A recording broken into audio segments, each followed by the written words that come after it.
This is SARS-CoV-2.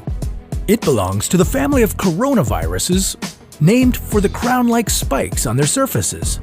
SARS-CoV-2 can cause COVID-19, a contagious viral infection that attacks primarily your throat and lungs. What actually happens in your body when you contract the coronavirus?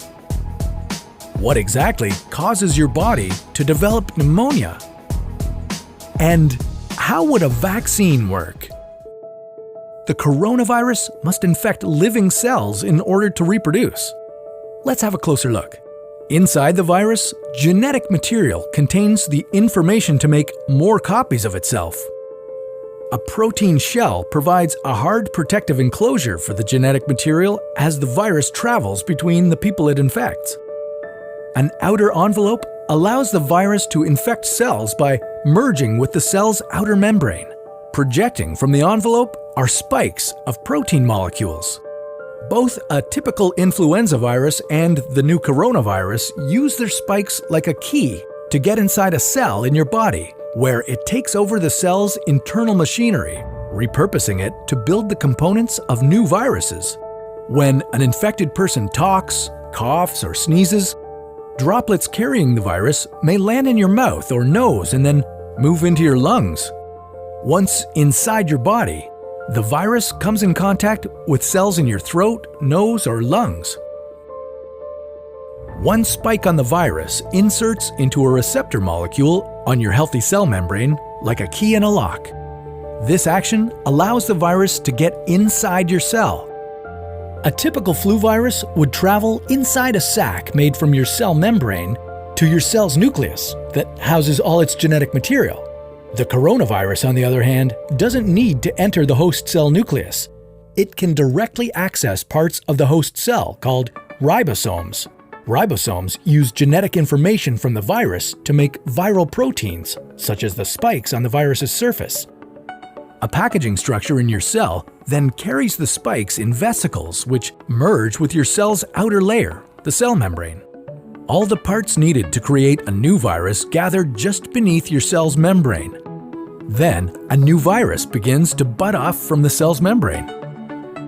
Now, with the virus spreading in your body, how can you develop pneumonia symptoms? For this, we'll have to look into your lungs. Each lung has separate sections called lobes. Normally, as you breathe, air moves freely through your trachea or windpipe, then through large tubes called bronchi, through smaller tubes called bronchioles, and finally into tiny sacs called alveoli. Your airways and alveoli are flexible and springy. When you breathe in, each air sac inflates like a small balloon. And when you exhale, the sacs deflate. Small blood vessels called capillaries surround your alveoli. Oxygen from the air you breathe passes into your capillaries, and then carbon dioxide from your body passes out of your capillaries into your alveoli so that your lungs can get rid of it when you exhale. Your airways catch most germs in the mucus that lines your trachea, bronchi, and bronchioles. In a healthy body, hair-like cilia lining the tubes constantly push the mucus and germs out of your airways, where you might expel them by coughing.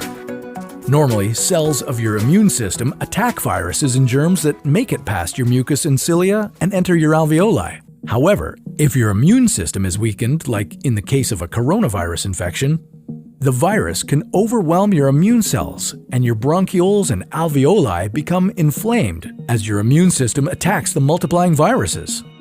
The inflammation can cause your alveoli to fill with fluid, making it difficult for your body to get the oxygen it needs. You could develop lobar pneumonia, where one lobe of your lungs is affected, or you could have bronchopneumonia that affects many areas of both lungs. Pneumonia may cause difficulty breathing, chest pain, coughing, fever and chills, confusion, headache, muscle pain, and fatigue. It can also lead to more serious complications. Respiratory failure occurs when your breathing becomes so difficult that you need a machine called a ventilator to help you breathe. These are the machines that save lives and that medical device companies currently ramp up production for. Whether you would develop these symptoms depends on a lot of factors, such as your age and whether you already have an existing condition.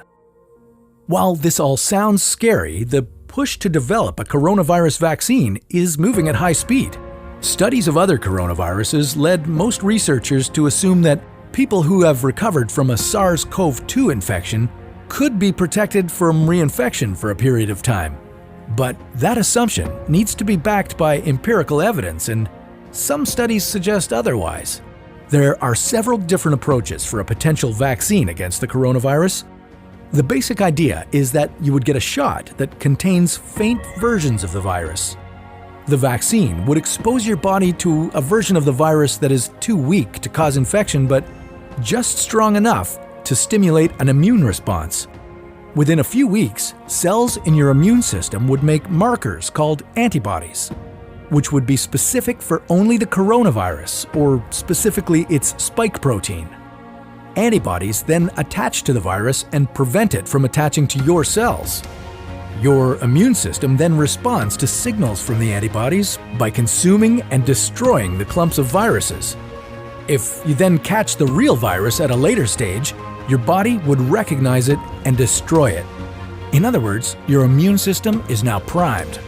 Collecting evidence on whether this will be possible, safe, and effective is part of what's taking researchers so long to develop a vaccine. It's a race against time to develop a vaccine amid a pandemic. Each step in vaccine development usually takes months, if not years. An Ebola vaccine broke records by being ready in 5 years. The hope here is to develop one for the new coronavirus in a record-breaking 12 to 18 months. While all this will take time, stay home if you can, to protect the most vulnerable. And don't forget to wash your hands for at least 20 seconds, and as often as possible. This video was a collaboration between Nucleus Medical Media and the What If channel, where we usually dive into hypothetical scenarios about the human body, humanity, our planet, and the cosmos. Check out our channel by visiting the link in the description below.